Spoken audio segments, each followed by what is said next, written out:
welcome to the DL Gaming Podcast, the not-so-PC gaming podcast. I'm Bobby.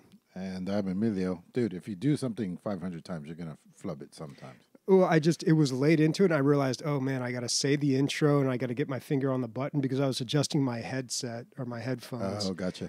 As the intro was playing. Yeah. How's it going, man? It's going all right, man. This wasn't a fantastic week for me, gaming or otherwise. So, you know, it's, it's all right. Was this your super busy week that you were going to have, and then next week things are going to lighten up? Yeah, I'll be officially done with work this Wednesday. Oh, nice. Wednesday's going to be a busy day for me, but it's basically just I'm going to have to be at work doing a bunch of stuff, and then boom, everything's over. But yeah, it'll be all over. I've got the bulk of the work done. I'm feeling pretty good, but also on the same hand, like the games that I played this week, I just wasn't that happy about. It could be, you know, I always say this, especially with reviewers and stuff. I would imagine a good reviewer takes this into account, but like I've definitely watched movies and not liked them, and it totally could have been my state of mind at the time. Mm-hmm. You know, if you have a super stressed week, and then you kind of forced to play video games, you know, you're not playing them for enjoyment. You're playing them for the podcast, and then it feels like work, and you're probably not going to like it.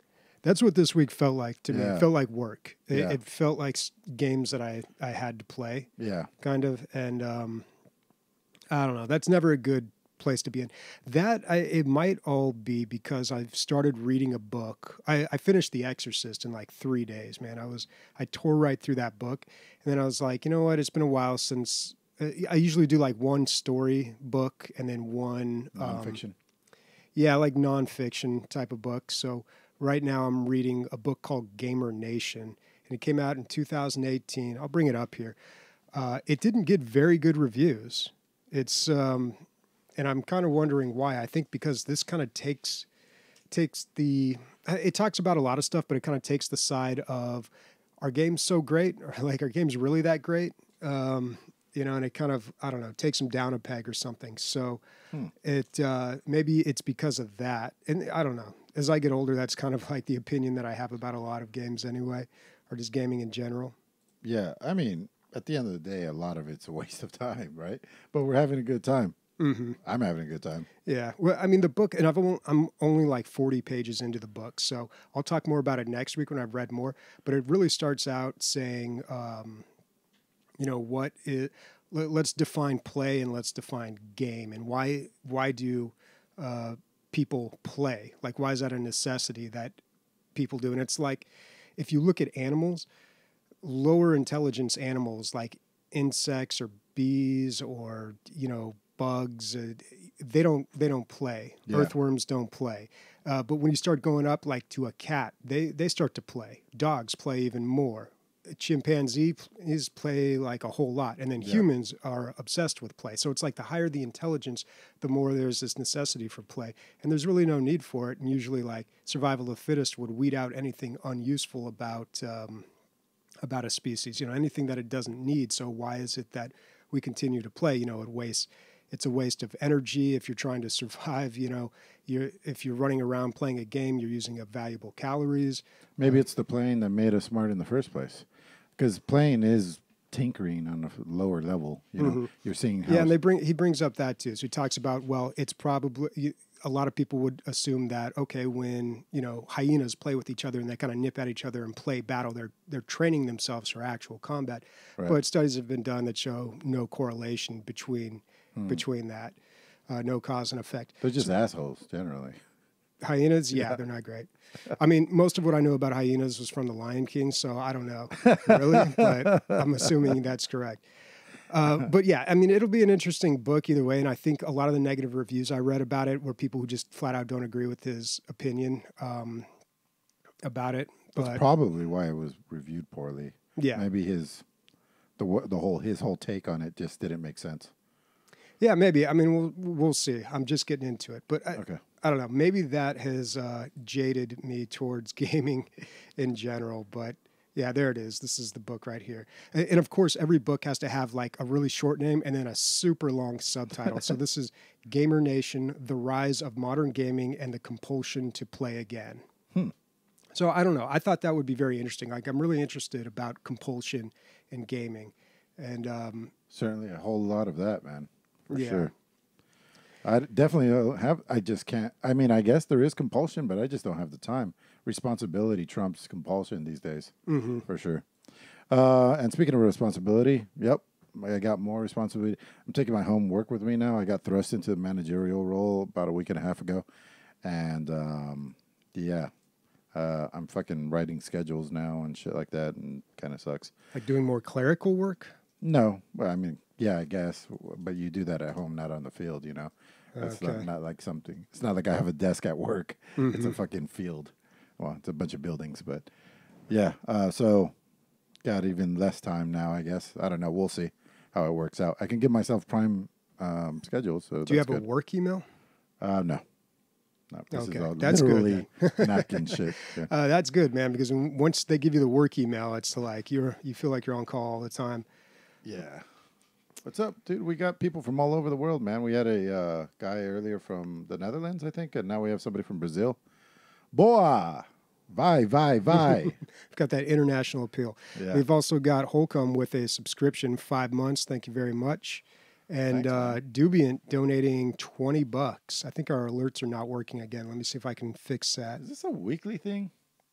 What's The going on alerts, with yeah, the they alerts? always stop working. Yeah. And I know I fixed it last week, and apparently I need to fix it again. Thanks, man. Appreciate that for sure.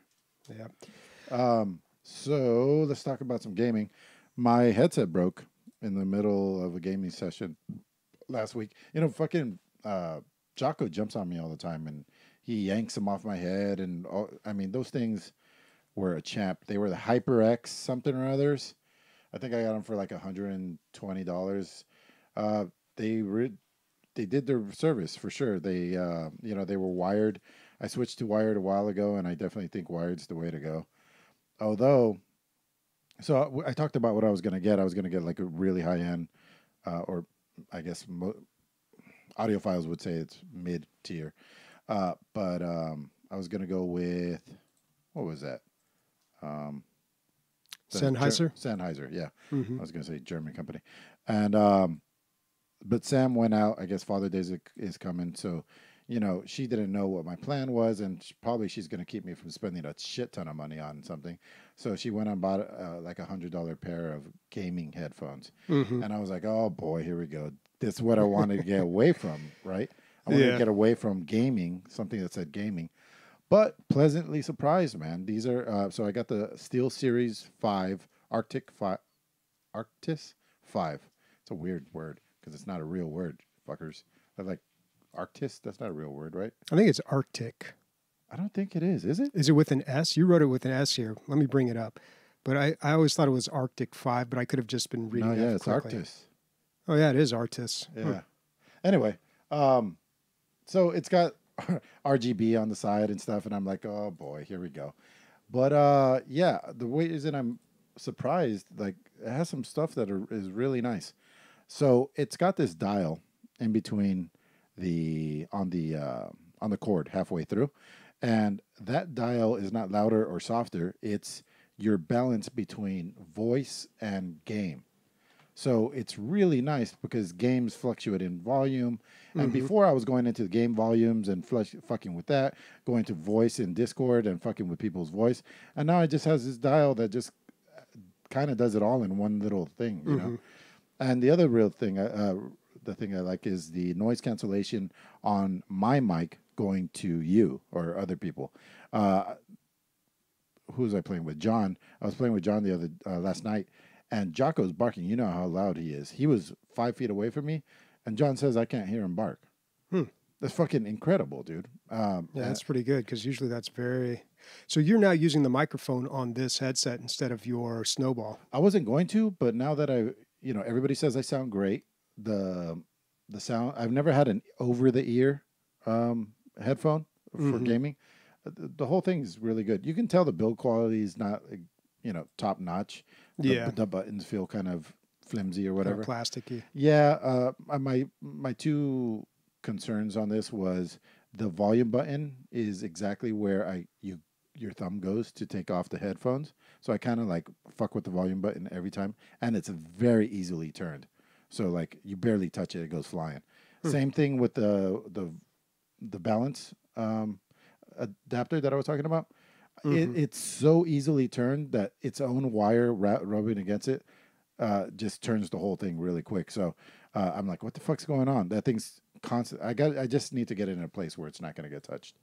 But yeah, I'm a fan.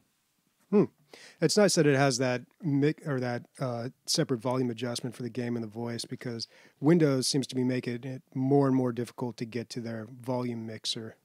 Yeah. So the more I talk to, Exile was talking about that he loves his 7s.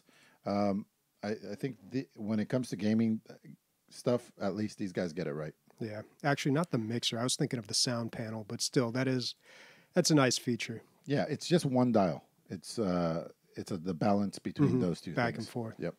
Cool. All right. The Arctis 5. Yeah, that's funny. I always just read it as Arctic.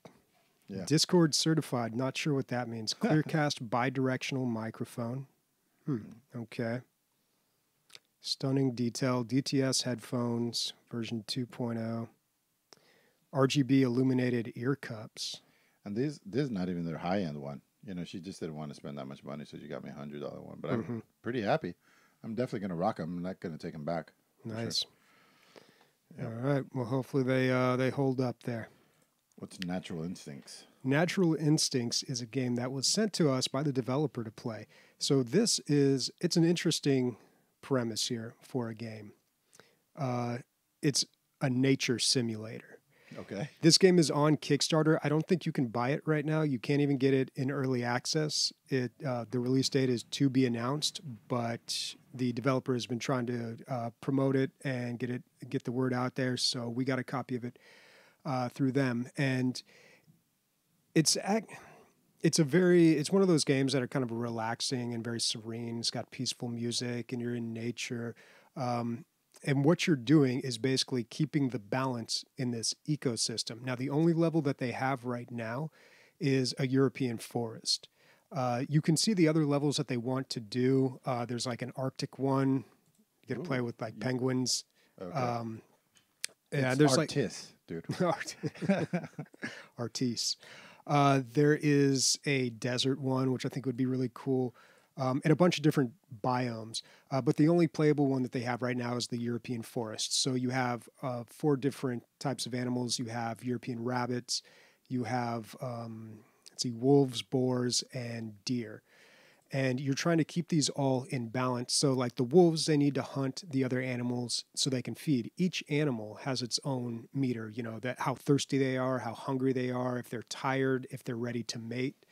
And you've got to manage all of that. Now, they kind of do on their own, but if you just leave them to their own devices, then one of the animals will go extinct, or like the wolves will eat all the rabbits and they'll go extinct, or like, something. Eventually, the animals die off. So you have to make sure that they're mating and they're repopulating. I saw that there was trash on the ground. You're basically a park ranger, huh? And also like a little bit matchmaker. Like that. Well, see, that's the thing. Like the mechanics of the game are really just you suggesting the animals do something. They live in their own environment. They're doing whatever they want to do, but you kind of need to step in and take action and say, oh, this rabbit's ready to mate and he's a male, and this one's a female and she's ready to mate. Let's get these two together. And then you click on them, and they actually do. Not safe for work? No, it's all right. They run up, they get behind them, they mount them for just a second, and then they hop right off. They're very quick. Just like me. Yeah. So it feels almost like an educational game in a way too, because it'll pop up and it'll tell you like, here's something interesting I learned from this game. Deer can see, they have a 310 degrees of vision. Oh yeah, because their eyes are on like the side of their head. Yeah, most prey animals, their eyes are on the side. Mm-hmm. Most hunters, they're on the front. Yeah.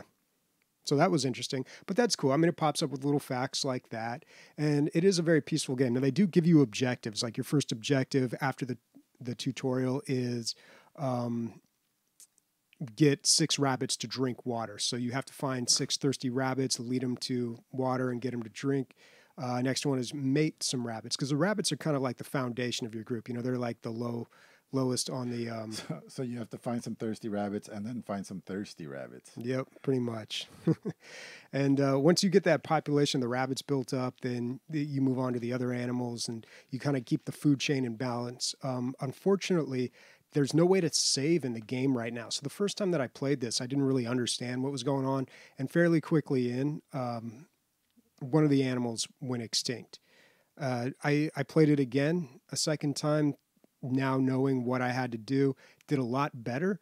But this time the wolves went extinct just because I was focusing so much on the rabbits and everything that I had to quest for: the rabbits, the deer, and then the boar. And then I totally ignored the wolves. I'm like, that'll be all right. And eventually they just didn't mate, and they aged and they died and they went extinct. And there's no saving, so I didn't really want to go all the way back and do everything over again. So it's really early in development then, if it has no saving. It feels pretty early in development. Yeah.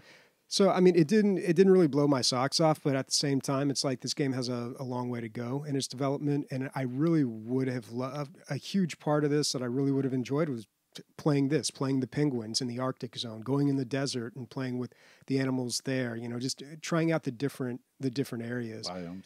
Yeah, but the moment-to-moment play is a little lacking too, because basically you're going into this vision mode. You press V and you can see all these different things, these icons for the animals around there, and you click on them. Okay, this one is ready to mate. Okay, I need to find a mate for this one. Okay, I need a male rabbit that's ready to mate. Click around, zoom around the map. How do you know he's ready to mate? There's just a progress bar that shows. Yeah. Yeah, and certain animals, like there's like a mating season, I think. So like the deer, they just don't want to do anything, and then all of a sudden, boom, everybody wants to get crazy. Yeah, it's crazy. Yeah.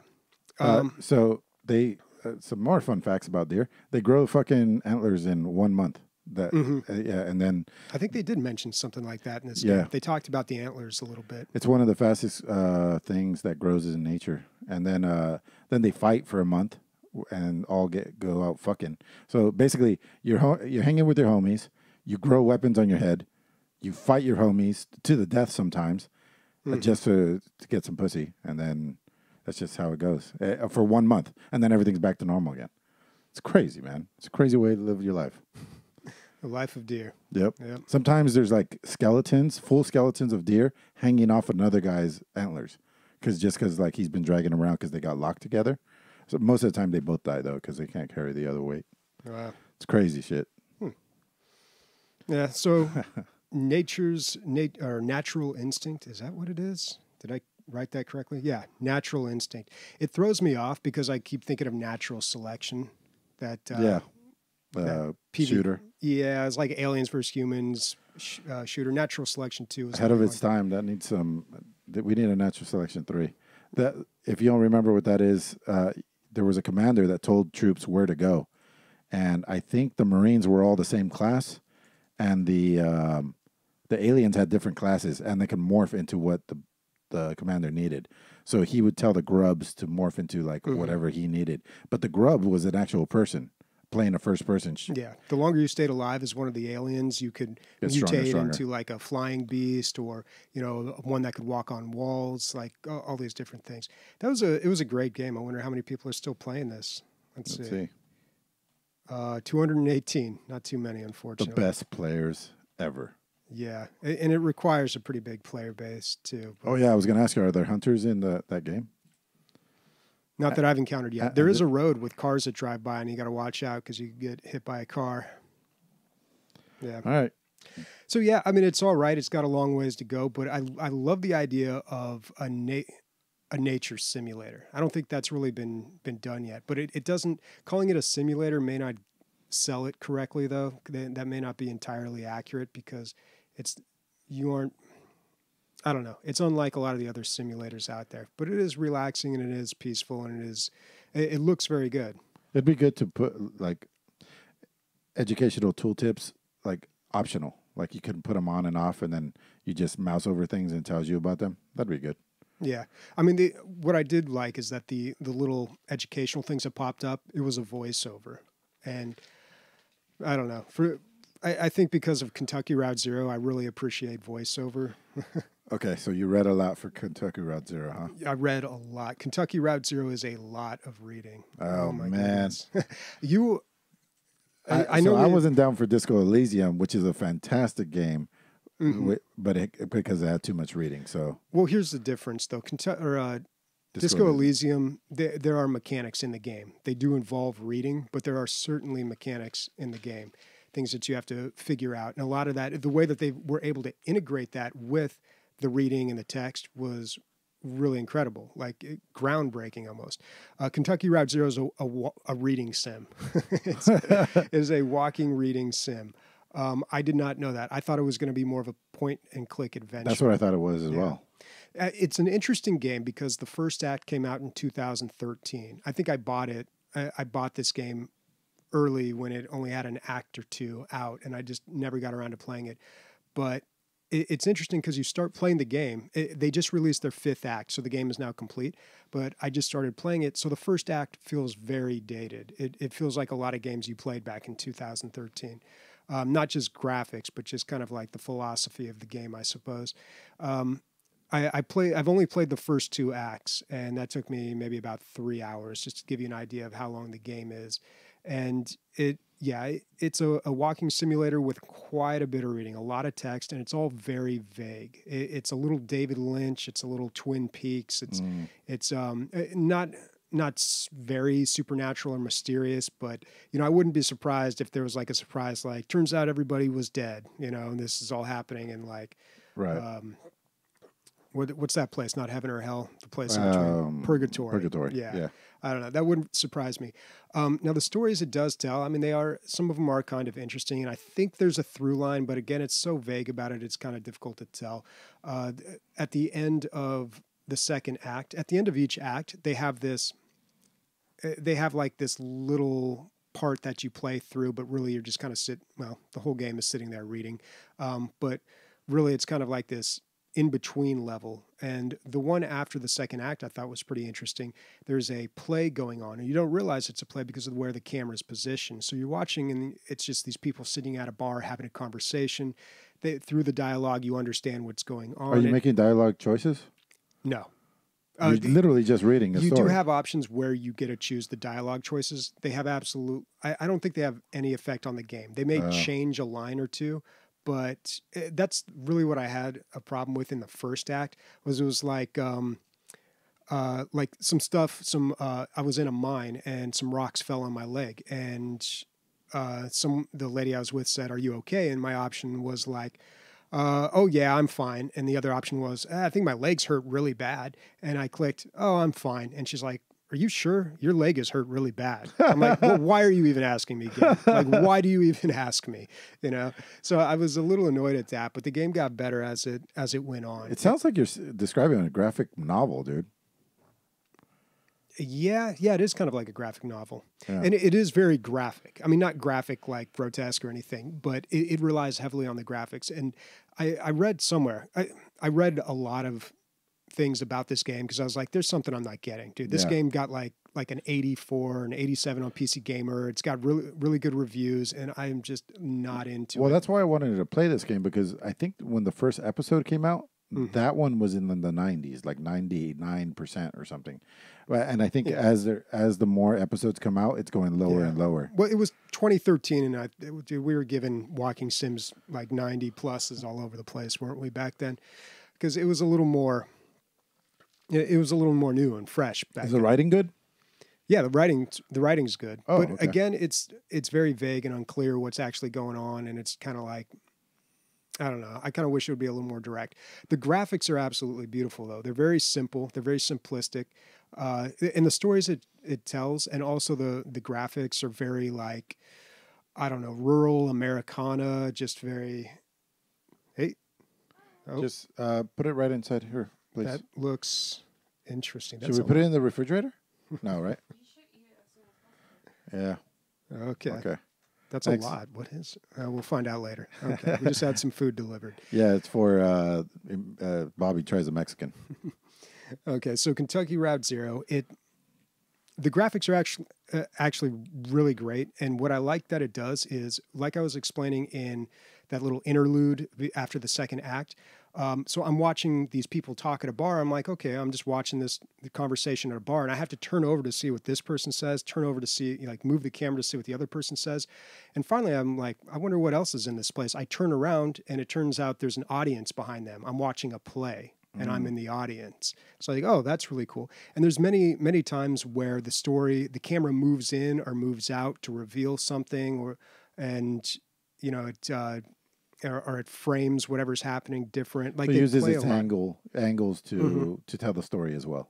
Yeah, yeah. It's very, very. I read somewhere that the people who made this game, they don't consider themselves developers. They're actually artists who decide to make this project in like an interactive game. Yeah, well, Cornea says it's like an art house movie. You have to be in the mood for it. That's what I was trying to tell you. Maybe at a different day, at a different Bobby. Yeah. You Well, know. you know what I think really did it? I streamed this. Like, there was a request to play this game and to stream it, so I did.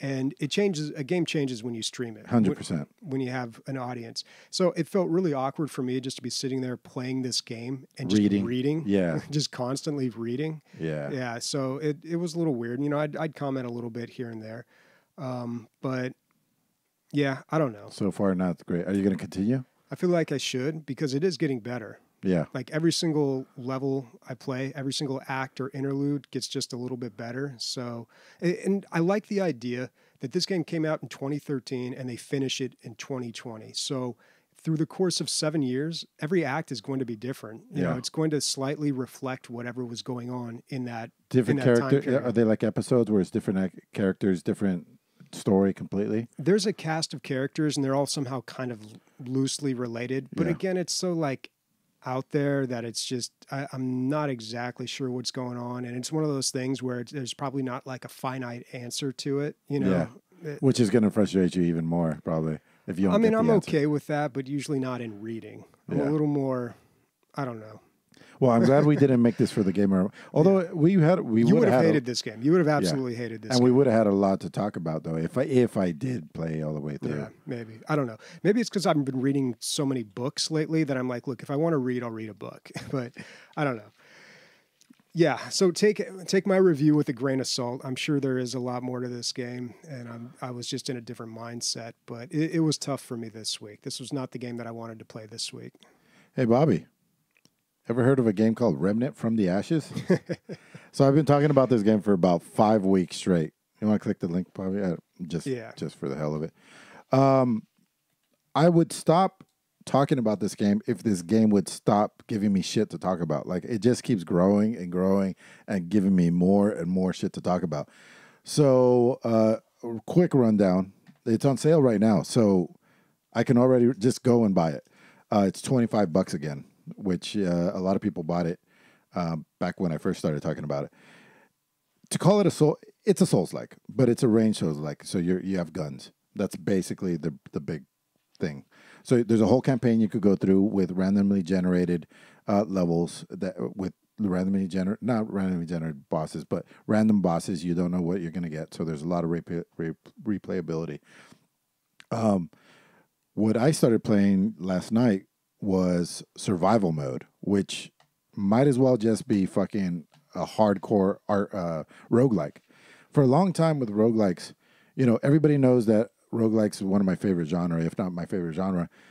And I always play these like 8-bit versions, right? But it's like, I'm not playing roguelikes in 8-bit because I like 8-bit or 16-bit. It's because that's how they come, because it's like a indie. It was an indie thing, and I've always wanted a AAA title to have a roguelike, and that's basically what this is. It's not AAA; it's probably AA or whatever, mid tier.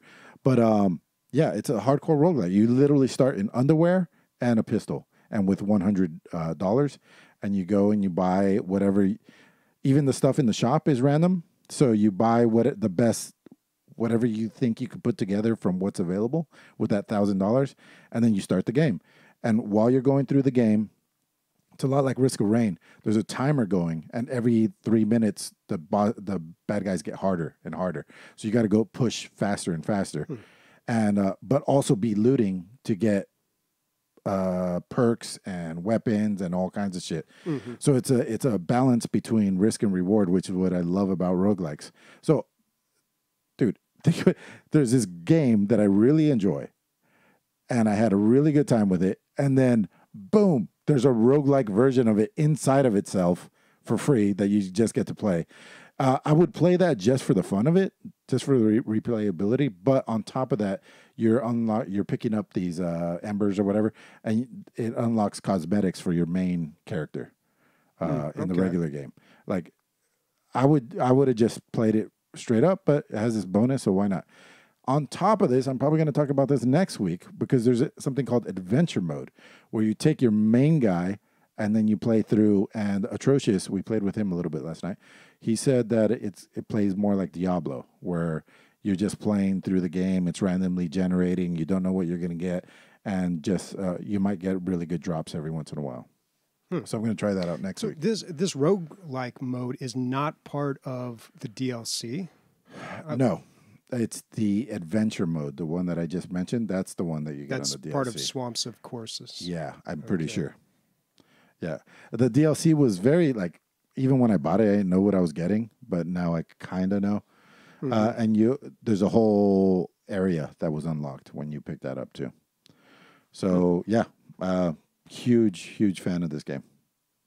These developers had very lofty goals, and they pulled it off. At the price of maybe the resolution on their graphics. I don't know. That's the only thing that didn't wow me. This game's got everything, man. Yeah. And you're using a keyboard and mouse for this, not a controller, right? Although Atrocious at one point said, I have to charge my controller, and me and John were like, what the fuck? We almost kicked him off the team, dude. You're off the island, bro. It doesn't seem like a game you should play with a controller, really. If you have the keyboard and mouse readily available. Yeah, for sure. Yeah. I also revisited Noita. This is a weird game. It's going to be hard to describe. But it's a 2D platformer where roguelike, where all the pixels are simulated to be the material that they're made out of. So, chemically. So, fire pixels will interact with coal pixels in a certain way, and all kinds of weird shit happens. You can light acid on fire, or there was like a treasure chest at the bottom, and it's all randomly generated, like 100% randomly generated, kind of like fucking what's the star something? Stardew Valley? No, the one where you mine. It's a 2D platformer. I don't think Star's in the name. I know the game you're talking about, and you're throwing me off because you said Star. And there's the other one, too, that doesn't have the star part of it. It's not. Anyway. Terraria. Terraria is the other one. Yeah, very, very akin to Terraria. But this is more action. There's no digging. I mean, you can dig, maybe, if you get something that can dig. But for the most part, you're just exploring caverns, trying to get as much gold as you can, get to the next level. And it is hard. And that was my big complaint of the first time I played it. It was just too hard. Like, I couldn't even pass the first level for the most part. Maybe 1 in 10 tries. And because it's a roguelike, I wasn't getting any gear to help me for my next run. It's just the knowledge, right? So now it's a little bit easier. If you do pass the level, you get full health, you get an upgrade, and the money is a lot easier, so you can buy more stuff. I wasn't able to buy shit last time. The health wouldn't fill all the way up if you passed, and there was no upgrade at all. Also, the other thing that adds to the craziness of this game is you get these wands, and the wands have spells on them. But you can start mixing your spells up. You can take spells from this wand, put it on this one, and it'll interact with whatever that wand was doing in the first place. So let's say you have one that shoots a bullet, and then you have another one that has like a shotgun spread shot. You can get them both together and make like a further range shotgun or whatever. And then you have a flame wand. You combine that one with the other ones, and now you have a shotgun flame wand or whatever. So and it looks like the combinations are just infinite. there was a treasure chest at the bottom of an acid lake, and I was like, "What? How am I going to get that?" So I had a rain cloud wand, so I made a rain cloud, and it started to dilute the acid, and you could see that it was clearing up the green and replacing with blue, but it wasn't enough. So then I made another rain cloud, and little by little I diluted it to the point where now there's probably other ways to do that. I probably could have blown it up. I could have probably made a hole in the bottom, and all the acid would have drained out. But that's the way I didn't want to use a bomb because it blows up the treasure chest. I'm learning all this stuff as I go. It's fun. Yeah, it doesn't tell you anything. It doesn't tell you anything. Figure out through practice. Yeah. Yeah. Yeah, so this game's $18. $18 for Noita. Not too bad of a price. The reviews are very good. Yeah. And the game you were referring to is Starbound. I was wrong. Star is in the name. Okay. Starbound. Yeah, we played quite a bit of that when it was out. Yeah. I think we beat whatever boss was in the game at that time. We beat the game. Yeah. Whatever that means, yeah. Let me make sure I didn't miss anything. Nope, that's pretty much it. Got that. Doom Eternal played a little bit today, probably like 2-3 hours. Just a couple of things that I wanted to mention. So I'm just going to call it the Citadel. That's probably not what it's called, but your floating space station in space. Mm-hmm. So I got the first like energy thing, put it in there, and doors start to unlock, and you're like, what? This is way bigger than I thought it was, which is pretty cool. But what I really liked about it was there's upgrades behind glass that I can't reach until I bring more power cells to open those things. Yeah. And I just thought it was really cool. It's like a very old mechanic in video games to tease your upgrades and not give them to you.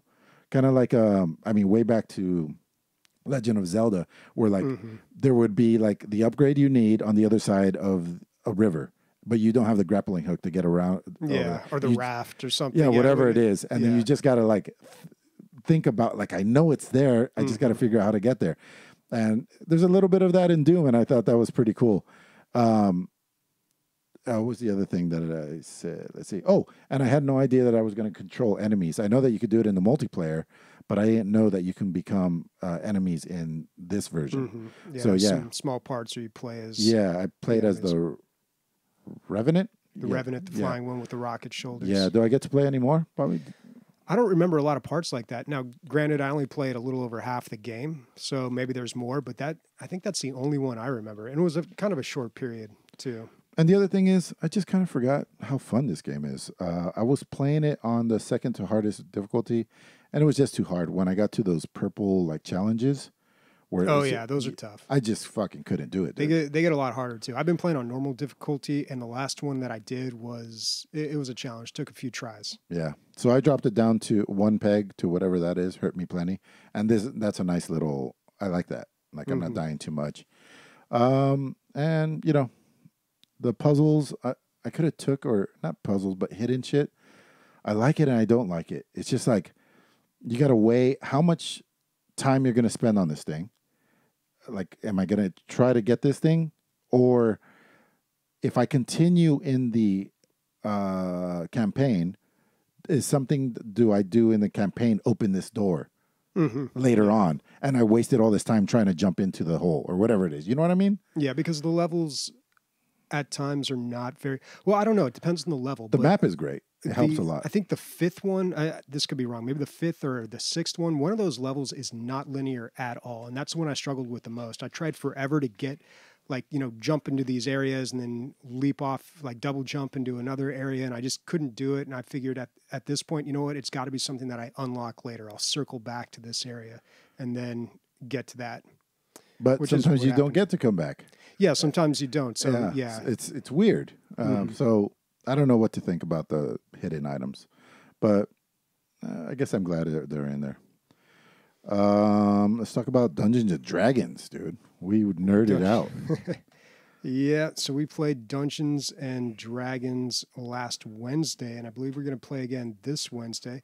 We did the Sunless Citadel playthrough, and I don't think we've made it through all of it. I think we're just getting started. We've had dude, yeah, yeah, not even close. Okay, yeah. So we used a combination of D&D Beyond and also Roll20. Yeah, Roll20. And there was a plugin that we had to install on Chrome to be able to get these two to talk to each other. Which was fantastic. I'm it so worked glad really that well. worked. I barely had to do anything. It all just kind of worked. So my biggest question going into this was, because I've never done this. I played a little bit of D&D, hardly any when I was younger, but never online. Never done any of this online. So that part was a completely new experience for me. And they really have put a lot of tools out there to facilitate playing it online and not lose that magic, that vibe that you have when you're playing with your friends. It does make it easier in a lot of ways, I feel like. It still seems like quite a bit of work for the dungeon master. Yeah. I've never done that job, though, so I really don't know. But, yeah, I don't know. How did you enjoy it? I had a good time. I've been listening to Roll20 or fucking Critical Role so much, and I like to fuck around with voices and do voices and stuff. So I was fucking balls deep, dude. I just threw myself into my character. Bobby, not so much. Bobby didn't talk, and when he did talk, he talked like this is what a dwarf sounds like, guys. But I didn't expect him to. I didn't think that he was going to. And then Christian kind of forgot that he was role playing half the time, so he was just like normal Chris, and then sometimes he was. I think there was a lot of learning going on too, for sure. and a lot of figuring out. So we spent more time out of character than in character. But yeah, that's the more difficult part of it for me, is definitely doing the voices and playing the character. The time that you role played, I believe, is when, because you made your guy super religious, right? He's a paladin, and I was like, dude, I'm trying to get you to like buy some armor, and you were like, Jesus is my armor. That really cracked me which up. probably doesn't make any sense in the realm of like the fantasy world here. I don't think Jesus right. He probably has there. some other god or whatever, but but I'm working on it. But we've got our DM on the line here, Nick. Nick, how do you think that went? How did we do? I will say the one thing that I can say is, for the like playing with first timers, playing like you guys doing everything online for the first time, just everything being the first time for you guys did great. Cool. You guys had fun. You guys played around. I love to hear Emilio's voice as his little goblin. Not goblin. Rock gnome. Yeah. It was funny to see, Bobby react in certain ways to people being lit on fire and things like that. It was definitely fun. Also getting to know Chris, because that's the first time I've ever met him, or Christian. So it was definitely an awesome time. Like you said, Bobby, we've just scratched the surface. We haven't even actually entered like the main dungeon. That was merely a random encounter we had. So okay, yeah, and that's what I figured. So I think the plan is for all of us to play again on Wednesday. I still need to level up my character. So I got to do that. Yeah, you have plenty of time.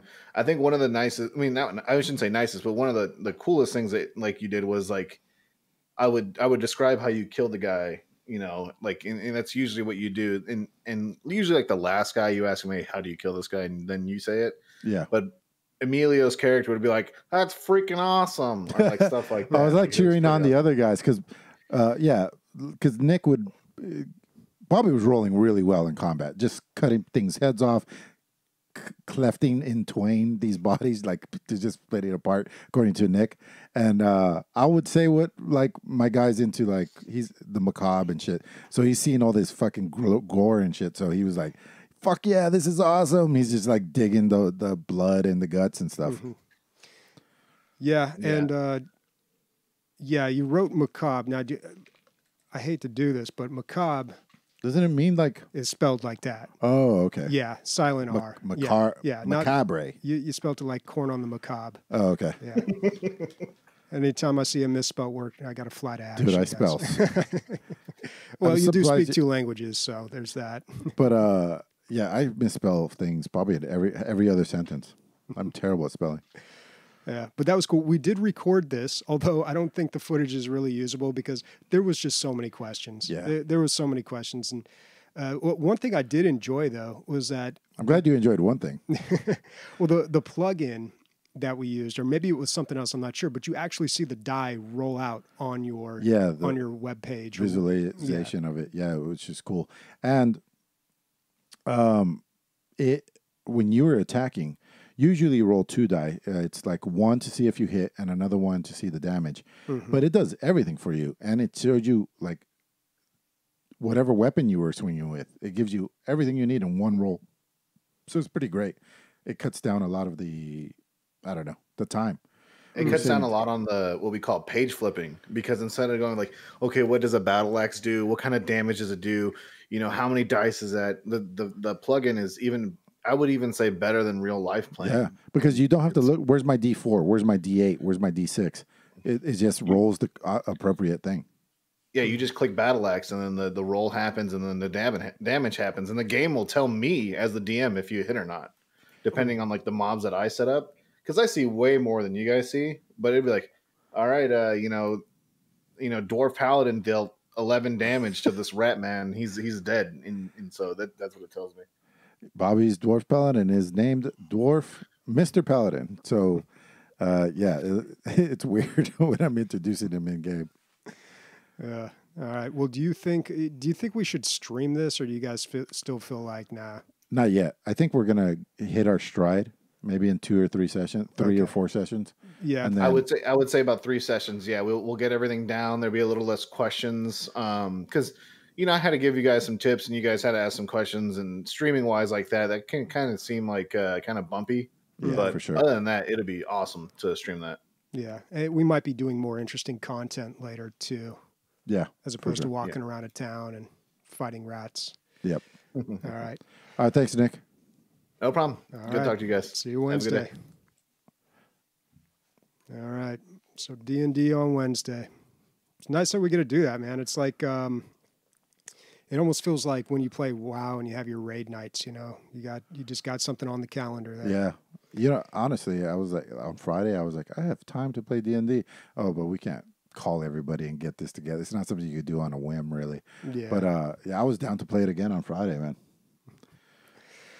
All right. Did you want to talk about F1?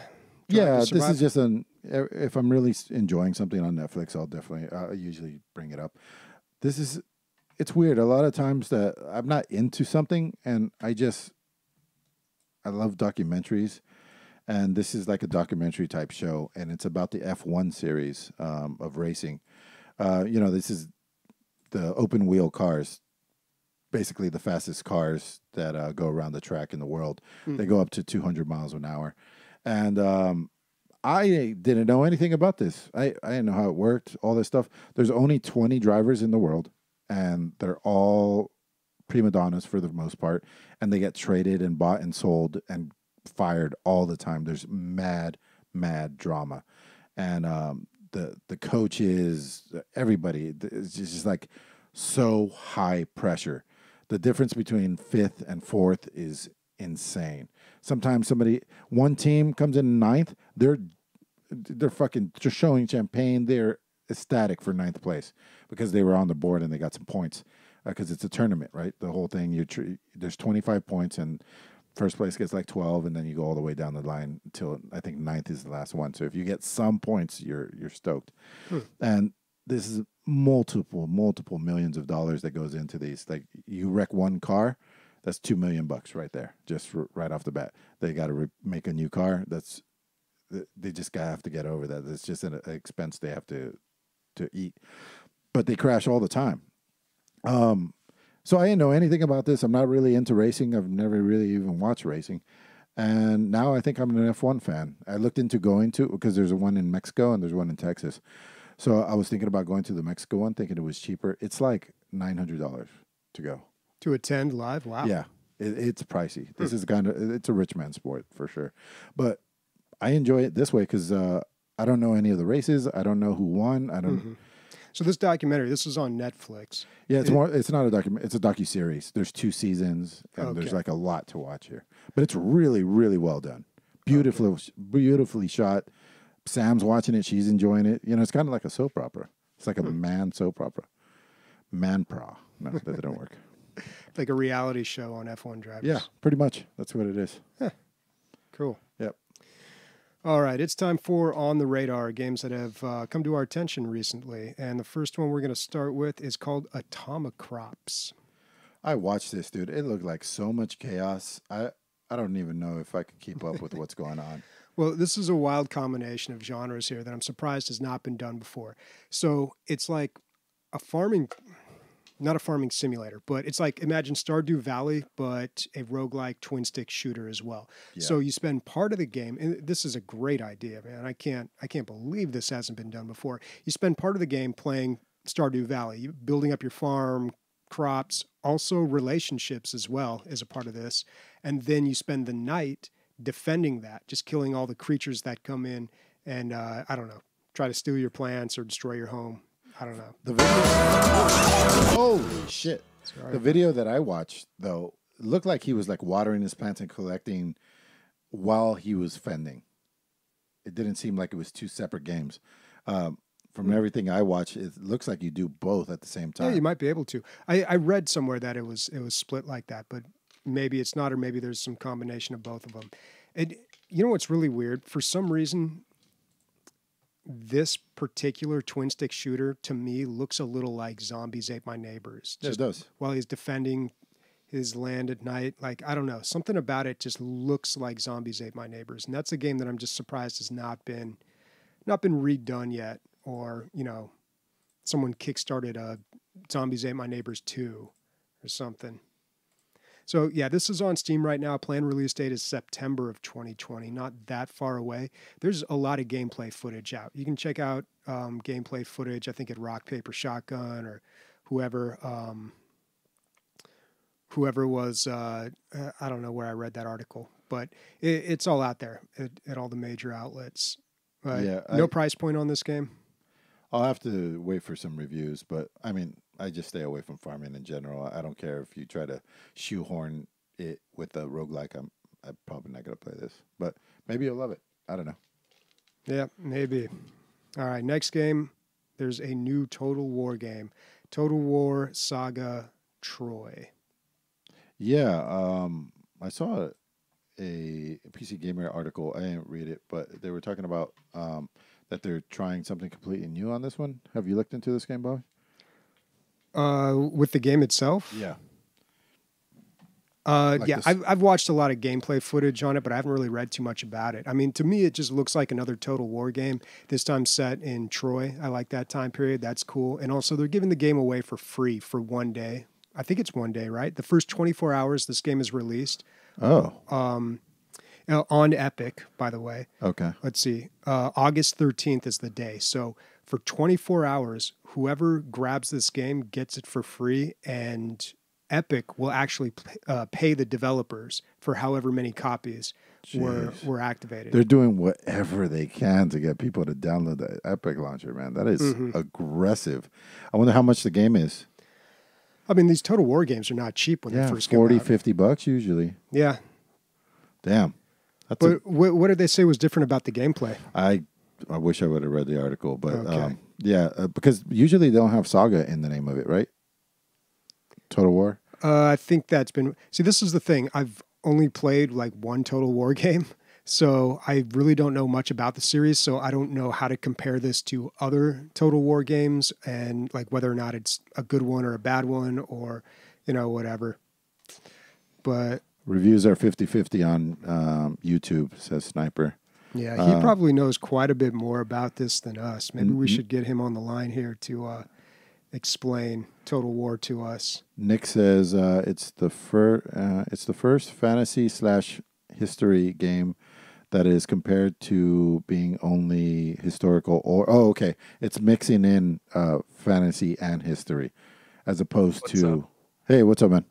Hey, man. It's, so with this title, they wanted to do it like the reality behind the myth is what they call it. So, like, you have Minotaurs, but they're actually just, like, giant people that wear, like, cow skins on their head. Oh. And, like, the special characters, like Achilles, he's not supposed to die unless you hit him in the heel. He's just, like, a really fast character. Like, he can still die normally. So they kind of try to make it more realistic. But there's also, like, magic in the game randomly. So... people are kind of confused about it. Yeah, so like realistic mythicism, right? Yeah. Okay. Yeah, that's what they were going for. Oh, and interesting. With the Total War games, like a big part of the gameplay change is cavalry were always like the wrecking ball. Like you needed some in your army to win. Any Total War player knows cavalry, but because of the age, Bronze Age, and where they're situated, cavalry aren't that popular. So I'm sorry, Calvary? Calvary. Where did Jesus die, and what's the horse? Cavalry for the horses. Calvary for the horses. No. Cavalry for where Jesus died. Calgary is where you live, right? Yeah, where I'm moving. That's funny. Yeah, so I'm just gonna say horses from now on because for some reason I'm fucking that Mounted up. troops. Yeah. What's that? Mounted troops. Just think cavalry, troops. Cavalry, cavalier, cavalry. Bobby, your teaching methods, they just are wet noodles against a brick wall right now. I have no idea how to say that word. Okay. For the infantry combat, it focuses a lot more on that, and there's 3 different types of infantry. And I guess we're like, some people got an early access code on YouTube, not press, just YouTubers, which is kind of weird. And they were confused with it. They were like, okay, we have these 3 types of infantry. They're supposed to kind of be a rock, paper, scissors thing happening. But the heavy infantry are just the best in every scenario. So they think it's not well balanced. And then these mythical creatures, okay, I guess you have a giant guy wearing this bull thing. He's supposed to be a minotaur. But then they can take like 100 units, 200 units before dying. So people feel like, why did you do the myth behind or the reality behind the myth if you're just going to make these units like super overpowered? Right. Or at least that's what the YouTubers say. So yeah, Total War has had like a little track record of shitting the bed on historical titles, like lots of mixed reviews on Britannia and 3 Kingdoms that just came out. So I think they're giving it away to try to bait people back to it. But if it's bad, then it could I don't know, it could sink the series. Like if this is bad, I don't think I'm going to pick up another Total War game. Oof. Well, the other ones are doing really well, right? The Warhammer versions. Yeah, those like the really mythical ones are really fun too. Yeah. Cool. Thanks for dropping the info. And it's right. Minotaur, not Minotaur or whatever you were saying.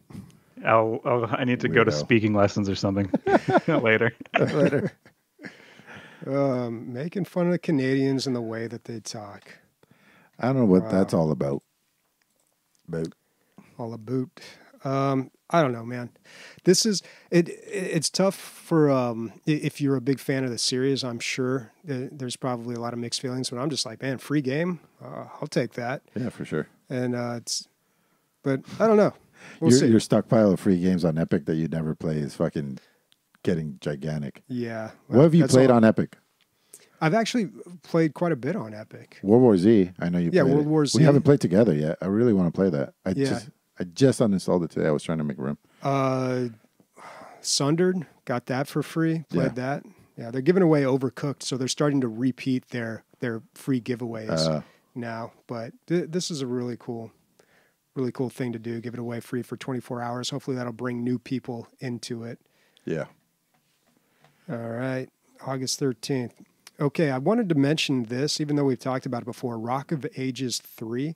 This is coming out in July, but right now there is going to be an open beta, and you can sign up for it right now. The open beta is on June 9th, and I'll include the link in the description or the show notes.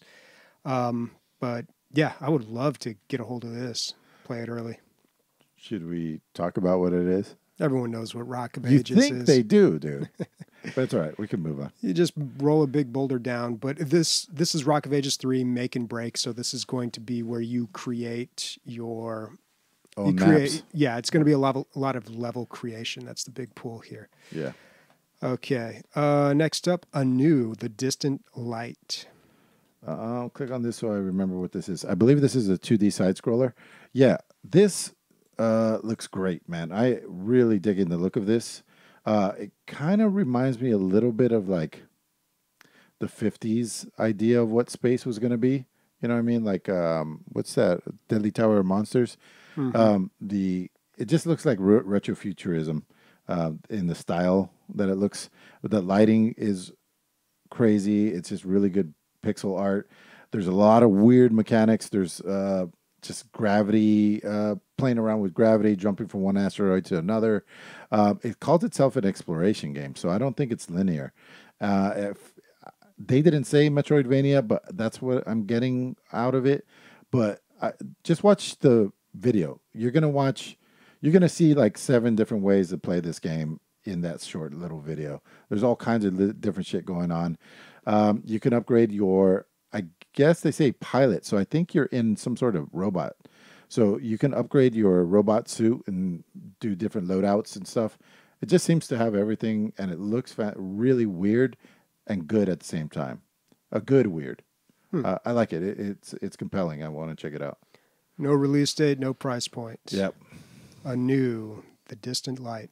Hopefully it makes it to light. All right. Last up is Sentimental K. Sounds very Japanese. Yep. And it looks very Japanese. Sometimes people send me things and I don't know if they're trolling. The main character in this, it just looks like something straight out of hentai.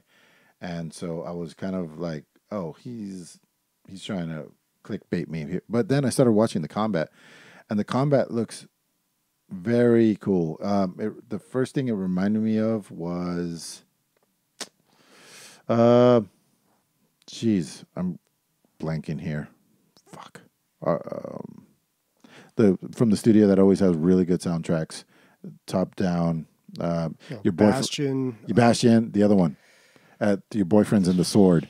Yeah, I know. That one. So that's what it kind of reminded me of. Terraria. No. Transistor. Transistor, that's the one. So the combat reminded me of Transistor, where you kind of plan your attack before you do your attack, but it's way more deep than that. Much like what I was talking about with Noita, it looks like you can take different parts and different attacks and just mix and match and do all kinds of crazy shit. So you can have a gun and then have, spread shot, all this, and then add a dash to that gun. So you can dash behind things, then shoot them, but you're building your own combos. None of these videos are showing any of the combat. This is a live stream. This is a live stream. Yeah. Can you go to the video? So it's a roguelike, but it's a 3D action roguelike. Yeah, it's almost all combat. It doesn't look like there's any exploration. It looks like it's just like fight to fight to fight, from what I could tell. But none of this. There's a lot of boss fights. It's randomly generated what boss you get. But I don't know. You have to look at the video to watch the combat to see what I'm talking about. But the combat looks compelling for sure. All right. No. Oh wait, you can buy this right now. It's on sale, $17.49, $25 typically. Still in early access. Yeah, Sentimental K. Click on that third one, Bobby, that third frame in the pictures. You can see what she looks like. I was like, okay. Okay, yeah, very anime. Yeah, very anime. Cool. All right, that's it for On the Radar.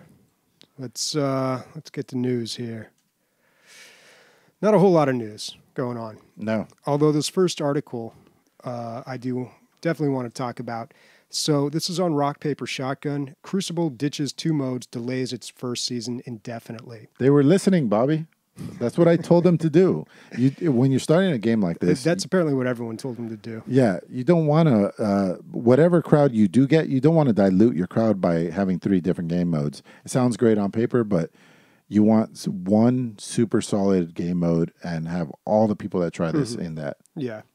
And I think some people may look at this and wonder, well, aren't more options better? But what you do is split your player base when you create multiple modes. Heroes of the Storm had a problem with this. They ended up making quite a few different modes, and the queue times got longer for each one because the player base was so split.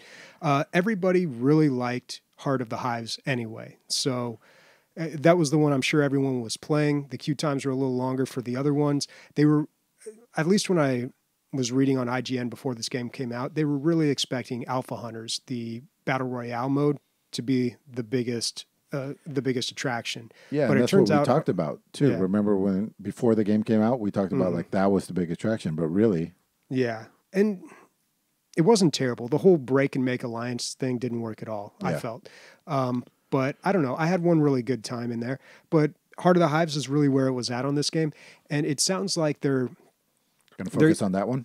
They're going to add things. They've listed a few things that they're going to add, which is a lot of the stuff that people are wondering why the game didn't have. But it also sounds like they're going to try and stretch out that mode too, which is kind of what I felt it needed. It needed to feel a little more like a MOBA because it kind of went by pretty quickly and it was all pretty straightforward. If you stretch it out a little bit, then it could feel like, there's more at stake. A little more of a story, like this happened, instead of just, it's still just random encounters. Yeah, just run out, kill a bunch of animals, Yeah. and then when the hive spawns and go attack the enemies, group up and try to do as much damage as you can. Yeah, it needs a little bit more going on than that.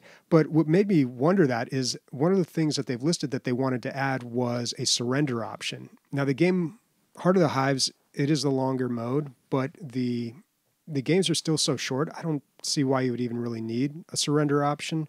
But if they were to make it longer, then yeah, that might be necessary. There were a few other things that they listed. They're getting rid of that like capture point mode too, which I thought was absolutely terrible. Yeah. Harvester command, worthless. Almost Get rid seemed of like that a one. practice mode. Yeah.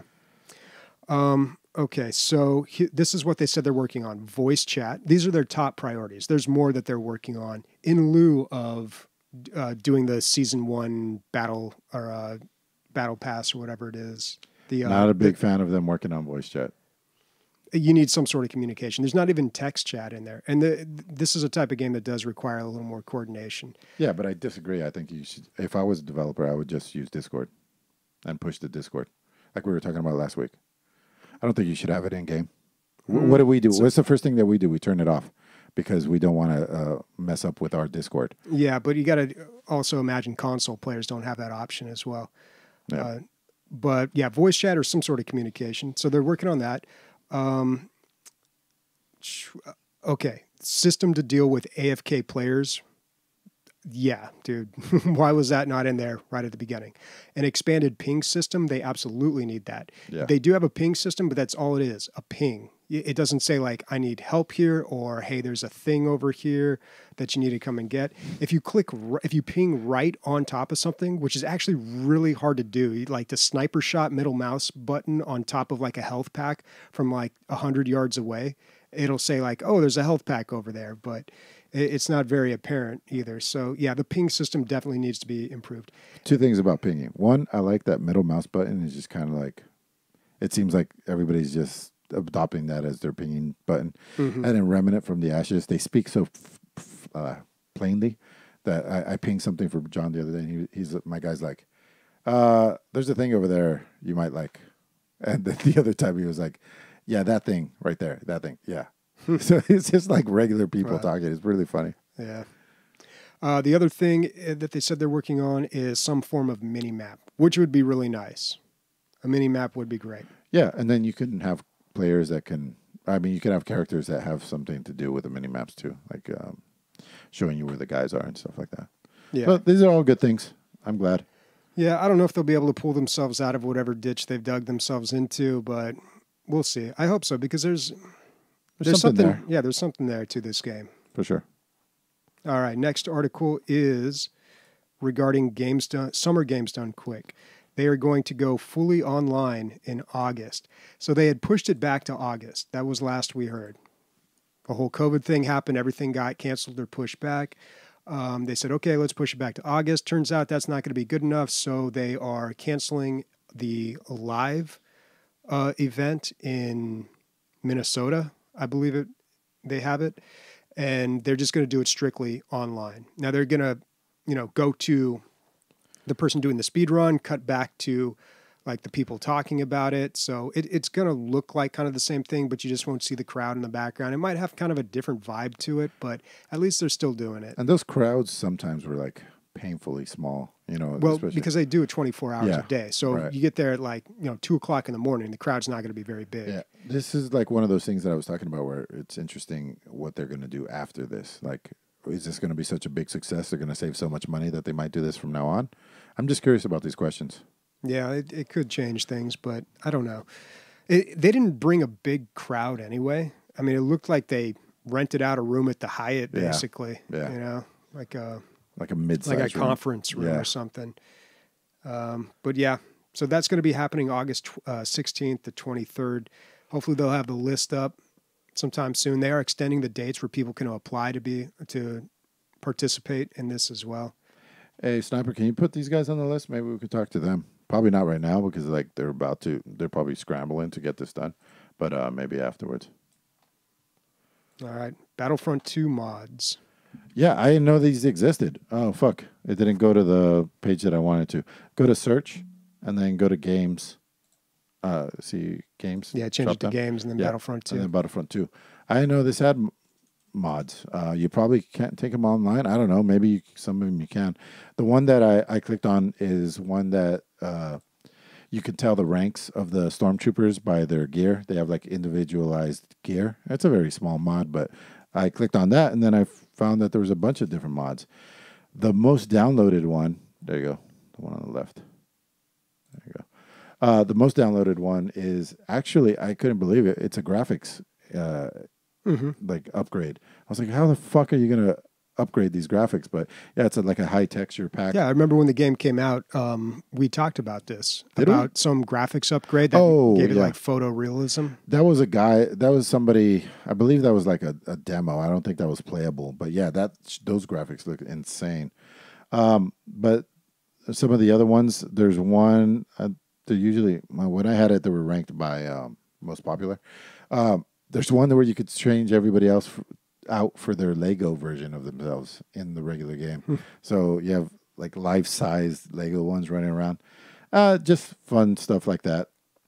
There's one where you can put Minecraft characters and stuff. But I thought it was cool. I didn't know that you could have mods in this, and now I do. It's probably for offline stuff or co-op stuff, I'm guessing, though. Yeah, I'd imagine. Yeah. I don't know. I'd have to look more into that. I kind of knew they existed, but I never really bothered looking into them. Yeah. All right. You ever play the co-op Wave Survival, Bobby, in that game? I don't think so. No. I've done a lot of co-op in that game, but it was basically like a multiplayer game, but just with AI on one side and 4 players on the other side. Yeah, there's that version, and then there's the Wave Survival, which is fun. Yeah, that might be fun. And you play as the heroes. Yeah, I think it'd be great. I was mentioning this for a game night earlier this week. Yeah, for like a game night. If like 4 of us got together and just played heroes and villains, that'd be fun. Yeah, for sure. Was that 8 players? 4 players. Yeah, and heroes versus villains. 4v4. 4v4. 8. Yeah. Okay. All right. Do we want to try the Mexican candy? No, I think we should do it at the end of the show because it has show? Chips in it, so that's kind of crunchy. I'm really curious what you're going to think about this, though. All right. And what is this? MP Loft converted a Twitch Prime sub to a Tier 1 sub. Oh, okay. I think he went from the cheap one to the one where he has to pay. I think that's what that means. And we got another follow or something over there. I don't know. Oh, yeah. LRD D. Bourgeois. Oh, that might also be him. All right. Thanks, man. Cool. All right. Time for listener questions. First question comes from Sheer Ponage. If you guys had to stop playing a PC game genre, what would it be? It would be easy to say one of the ones that we dislike, right? Like a graphic novel or something. I would hate that. I hate those, but that's of the ones that we like. Which one could you let go? I could give. I don't know. I could give RTSs up. RTS because I'm so bad at them.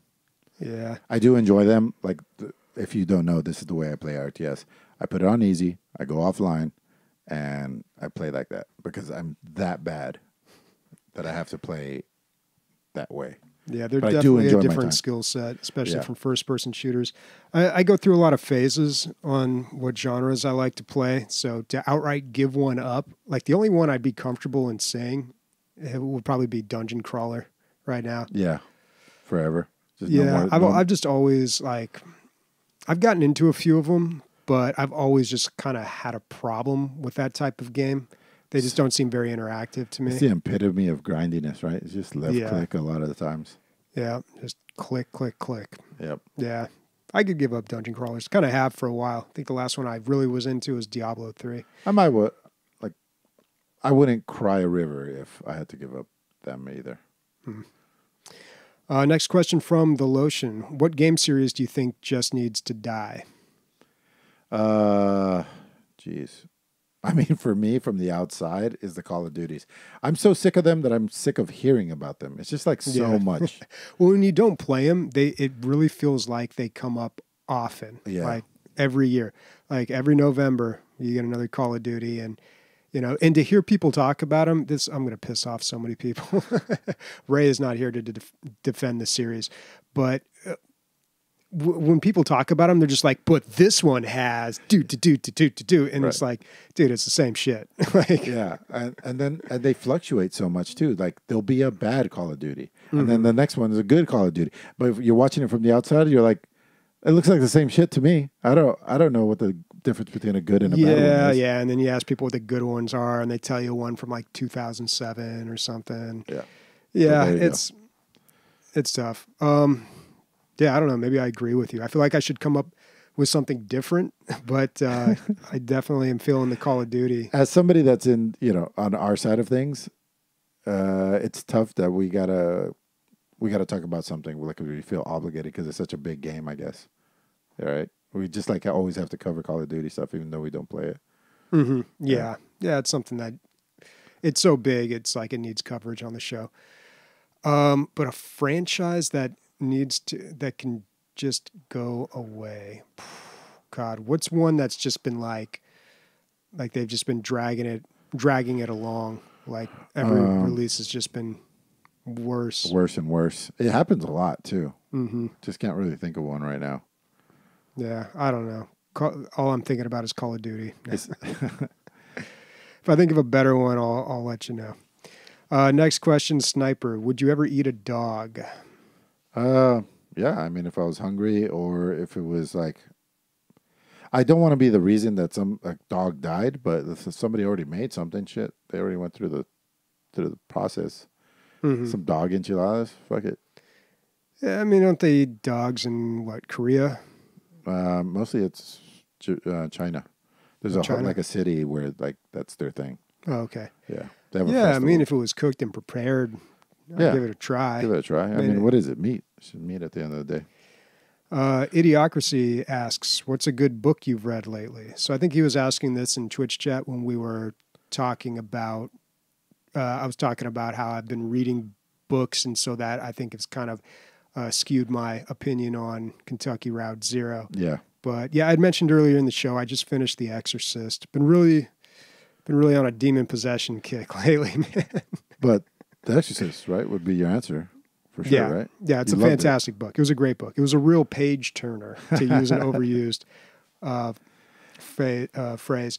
But it rarely happens like that. I think Dune was the last book I read where I just like, dude, reading, just every chance I get, just right back to it, reading what happens next. And it's exactly what you want from a book that a movie was based on. It's like everything that happens in the movie, but a lot more, just a bunch more scenes and a lot more context. And then it's a good way to do it. Watch the movie first, be a fan of that, and then read the book. That's a good way of doing it. Yeah. And this there's a long path to this. There's a long story here. And maybe this is a movies on the DL episode. I don't know. But I've been following Mark Kermode. He's a British film critic who's very, very popular over there. Does a lot of stuff on BBC. Pretty popular over here as well. Very respected in like the R Movies subreddit and everything. So I've been just listening to his podcast, watching his YouTube videos, and he is The Exorcist might be his favorite movie. I'm not sure, but he talks about it a lot. So he's been talking about it quite a bit. Did you rewatch the movie lately? No, I saw it last Halloween in a theater. That was the last time I watched it. You're that guy. Yeah, and I saw it the first time. The Exorcist is like a really kind of important movie for me because the first time I saw it, I think I was 17 when it was re-released in theaters, 2000, the director's cut, which is actually not the director's cut. It's actually the writer's cut because the director like cut out a bunch of scenes. And then the 2000 version was Blatty, the author of the novel, like putting those scenes back in the movie. Plus, they couldn't do the spider walk scene because of special effects. They couldn't get rid of the wires back in 73. But I saw that movie back when I was a teenager. And when that movie was released, they were building up like, the ultimate horror movie, so scary. Right. And then everybody laughed at it in the theater because, it was like... Special effects were so bad at that point? Well, yeah, but it's just, the movie came out in 73. Horror has changed a lot. Like, The Exorcist has been kind of like a joke since then. The whole demon possession thing. If you've seen Scary Movie 2, they open up with like redoing that scene. Like, it's just been done so many times before and been parodied so many times before that everybody now is just kind of like, yeah, whatever. But back in 73, dude, melted people's minds. Like people were throwing up in the theaters. It was insane. Yeah. So when it got re-released, like it got kind of a mixed reaction from the younger audience. But for me, I watched it and I was like, okay, I understood it on a very superficial teenager level. I was like, okay, scary movie, girl gets possessed, throws up, like head turns around, like all that crazy stuff. Cool. Well, you know, like that was cool. And then I kind of went back and rewatched it throughout periods of my life, you know, every like 5 or 10 years or so. And each time I watch it, like I understand the story more and more. It's not about the girl. It's about the priest, Father Karras, and like his, you know, he's been trained in psychology, and it's about him. It's a conflict of faith that he's having, and that is playing out in a physical form with the girl. You know, that's like where you see it manifested physically. And, you know, the movie, of course, the climax of it is where he takes the demon into him and then jumps off. And that's actually an act of a belief on his part, because up until, especially in the book, this all comes out more, up until the very end, you know, he's still like debating, you know, oh, there's logical explanations for this. There's a case in France where this happened. Like this could be, you know, somnambulism, blah, blah, blah, like all these different things. You know, he's trying to science it away. It's literally a leap of faith that he's taking. Yeah, exactly. So, you know, watching the movie, like, over and over again throughout the years, I kind of understood it more. And especially now reading the book, like I really feel like I got a big hold on it. And it's just it's probably the best example of a movie that I have where nothing changed about the movie. Right. Same movie. Right. My perspective and my understanding grew so much. I'm looking at it so many different angles now, and my appreciation of it is so much higher. That's why Kentucky Route Zero next week is going to be fantastic, dude. That's what I'm saying. You can never step into the same river twice because you're not the same man and it's not the same river. Yeah. That whole thing. Yeah, pretty much. Yep. So, for me, the last book I listened to, did you have something else? No, go ahead. Was Tribe. I listened to that last year. It's a guy's, he's basically talking about, it's a nonfiction. He's talking about the reason for a lot of PTSD and depression is basically because we have gotten away from hanging out in groups and doing difficult things together. And that's what you need. That's what human psychology needs in order to function normally, because we've done it our entire history, except for this last. It's always the way it's described to me. Like I think it was astrophysicist, like civilization. If you were to have a book that was 200 pages long, civilization would be the last paragraph on the last page, like that, and the rest of it would all be, you know, fucking a lot of it be us being out in the wild and all that stuff, pre-agriculture and all that stuff. So most of our history is there, and we're wired for that shit. And so he's saying the reason that there's PTSD is because when you're in the military, you are in a small group and you are getting difficult things done, and your brain's fucking wired for that shit and it's digging it. And then once you get out, you don't have that anymore. And that's why soldiers kill themselves so much, because you're losing that part of it. And this is why, like, small villages, people in small villages are just happier in general than people in civilized society. Because the more money you have in the United States, the further you get away from everybody else. The bigger house you have, the bigger yard you get, you're just spreading yourself away from other people. Maybe your family stays together, but even that starts to fracture once you start putting money in the things. But anyway, it's a really good book, and it's helped a lot of people as well. Yep.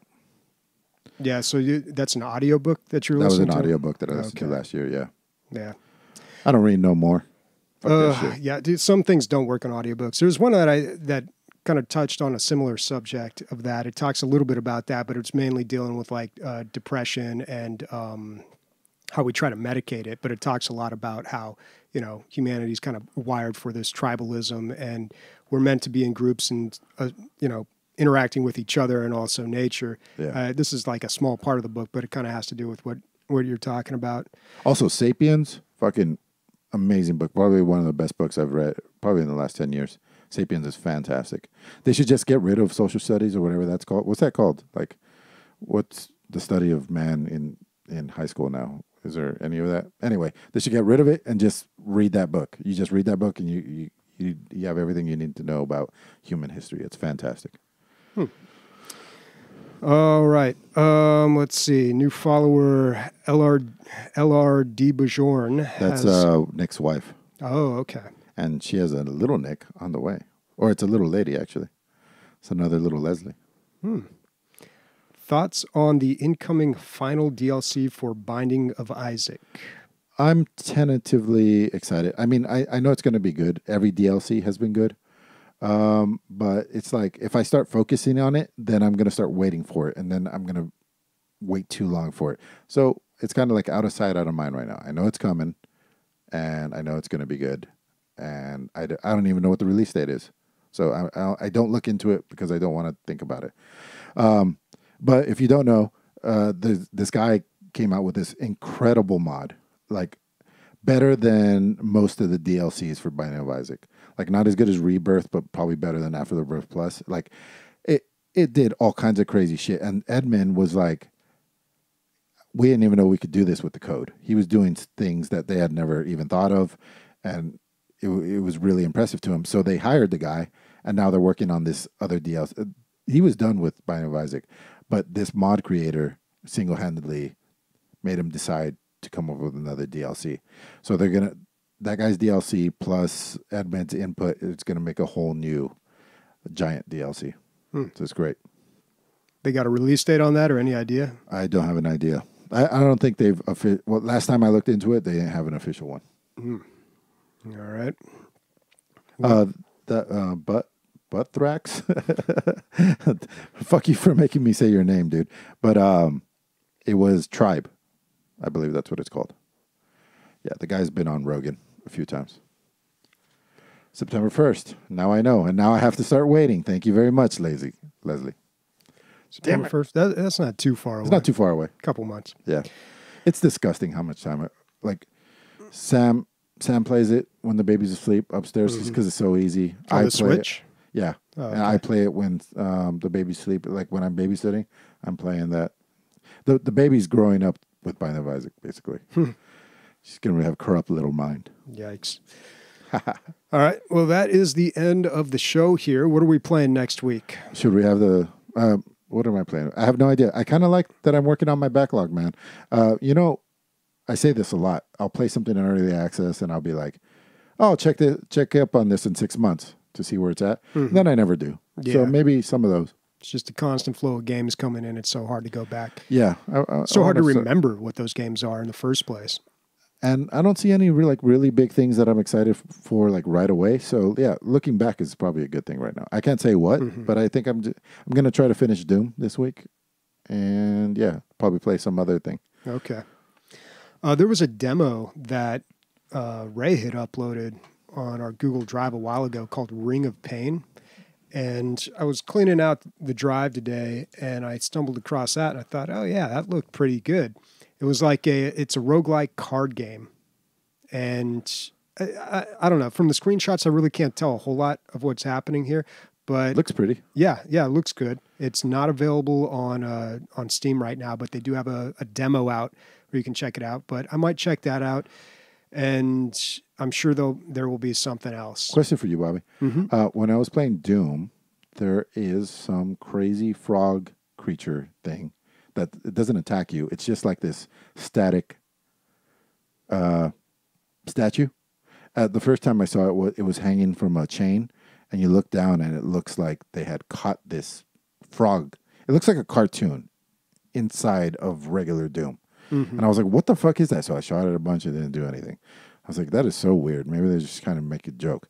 So then later in that same, maybe like 15 minutes later, I found another one on a wall, and I punched through it, and there was a secret behind it. It was just this weird frog thing. Do you know what the fuck it is?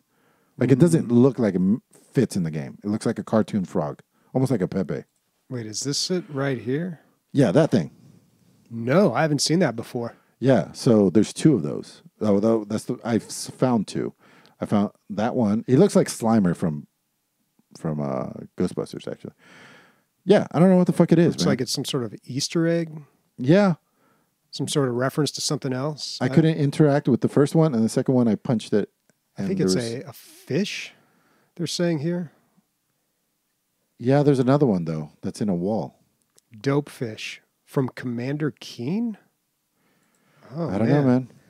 Oh, we're going down a rabbit hole. Commander Keen dope fish. Let's see. But Commander Keen was so pixelated. Oh, okay. Commander Keen 4. Yeah. It's an Easter egg. Okay. It was just weird. It seemed out of place. Like, it wasn't that hard to find. It just looked over the cliff and it was right there. Oh, okay. Yeah. Oh, that's cool. There's a lot of Easter eggs in that game. Yeah. It's funny because it's such a serious, fucking gory thing, and then you see something like that, but a lot of those things. That's just kind of cool. Eternal has a few things like that, though. Like, if you explored the Slayer's room in the Citadel? No. Okay. He's got. I'll bring a picture of. Is it the one where like there's armor on a thing and it looks like he's tinkering with stuff? That's at the very bottom. Is that the one? Mm-hmm. Yeah, but on the wall there's like pictures and there's posters all over the place. Yeah, and then the guitars. Oh, I didn't see that. You didn't see the guitars? Mm-hmm. Okay.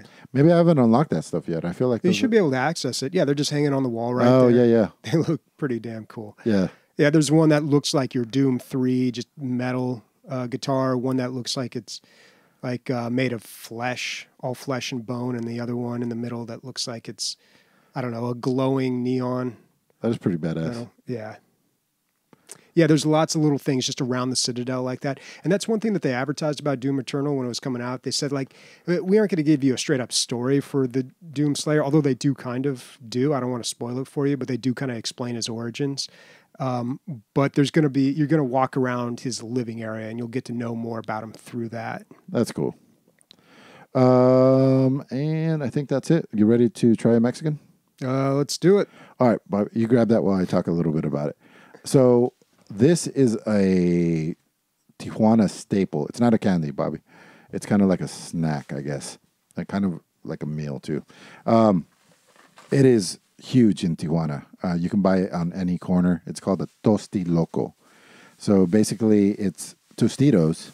It was made in the 90s.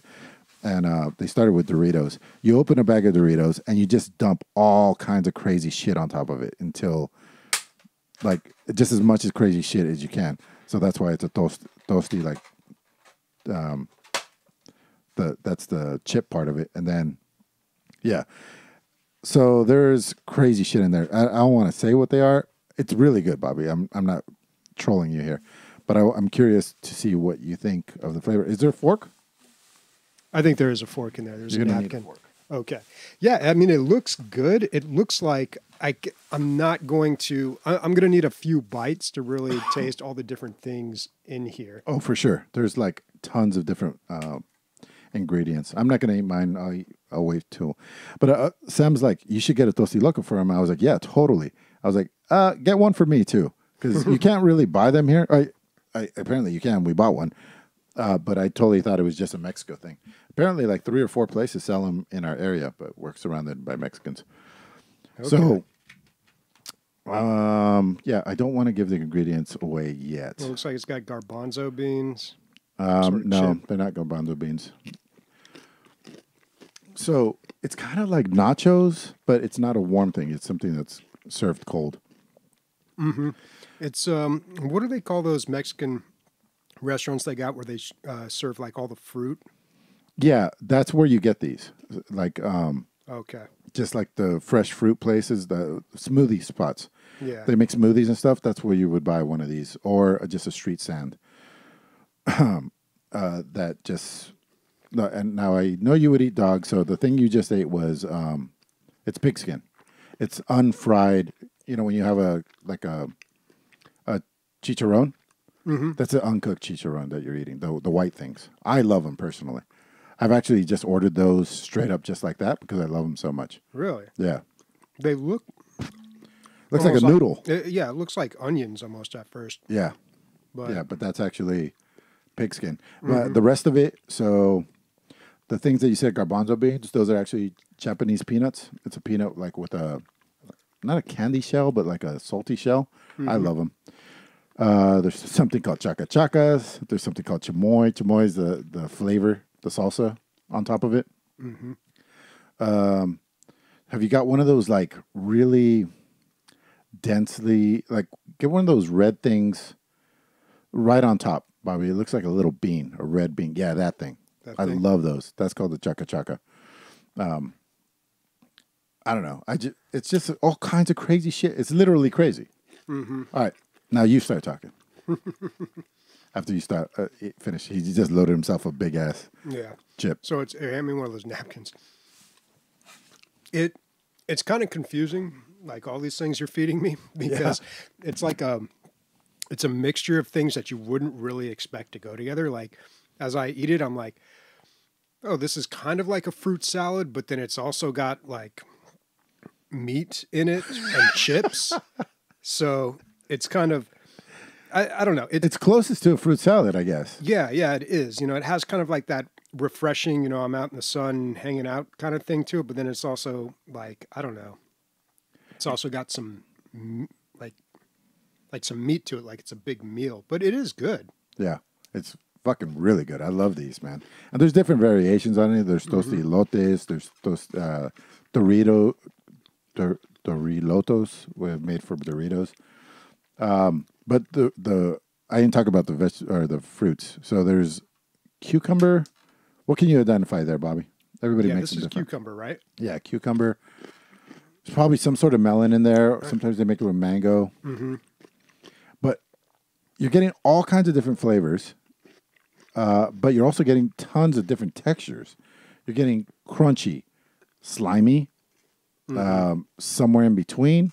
You're getting those chaka chakas when it's almost like a gum when you chew it. Eat that by itself. It's kind of like squishy. I don't know. That tastes a little like the other candy too. Yeah, that has I forget what it's called. Mm-hmm. No, it's not cooked. The pork is cooked in lemon juice, so it's raw, but it's cooked. Does that make any sense? The acid cooks it, so that's why it's safe.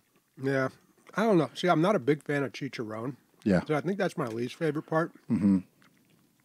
If it weren't for that, then yeah, I'd say this is really good. A lot of people order without that part.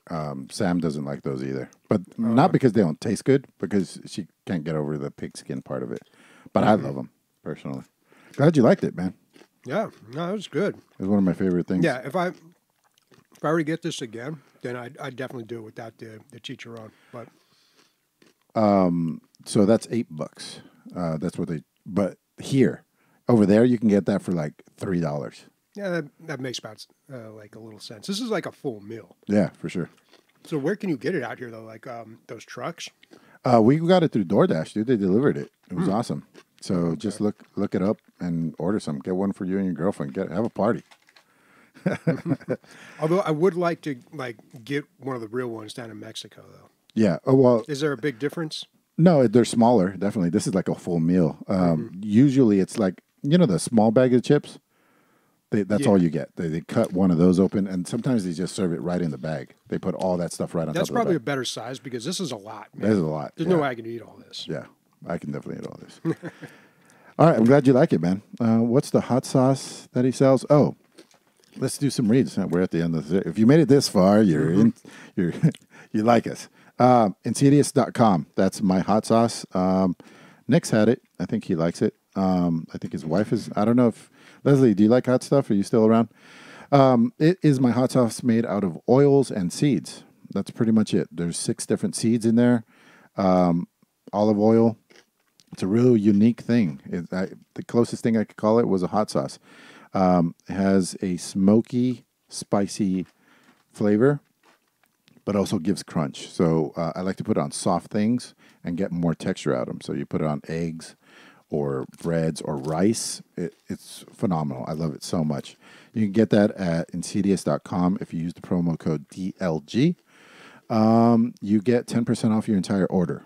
The shipping is not where I would like it to. I'm still working on trying to get the prices down, but we're working on getting the price down on the shipping. But what else? Oh, and Gorilla Mind is. Did I answer your question? Let's see. It's definitely good. It's a lot like Asian style chili sauce. That's the closest thing. Yeah, The chili sauce that if you go to a Chinese place and they have that oil that you serve yourself with a spoon, that's the closest thing. Except for that doesn't have all the seeds in there. You get a little more fattiness, a little more crunch out of our version of it. And we use different chili seeds, so it's a different flavor. But that's the closest thing, if you're wondering what it's like. Yeah, lots of interesting textures. My friends love it too. It's really good. The only reason it's not fucking giant right now is because we haven't put enough work into it. That's basically what's going on. Oh, that and the COVID thing. Our other sponsor that we use from time to time is Gorilla Mind. They reached out to us and about promoting, and they do it with a lot of people because they actually their payout's pretty good. And we tried it, and Bobby liked it. He was using it for a while. Are you still using it, Bobby? Not during, because I haven't been working out the same. Oh, so, okay. Yeah. So it's basically like an accelerant, I guess, to break it down. It's a cognitive Enhancer. Move the mic closer now that I'm not chewing into it, but it's a cognitive supplement, so it can help you with studying, gaming, or working out. If you're gonna use it for working out, then yeah, maybe try the Rush. But other than that, man, like I would recommend the Smooth because the Rush is a little too intense. Yeah. And, start off with one pill, and then work your way up, see where you like it, because these things they definitely work. They do what they say they do. Mm-hmm. And you can get that, go to dlgaming.net and just click on the link and you can buy it from there. I think that's it. Speaking for Bobby, myself, and Tijuana Titties, Toasty Locos, everybody. Bye. I prefer fire.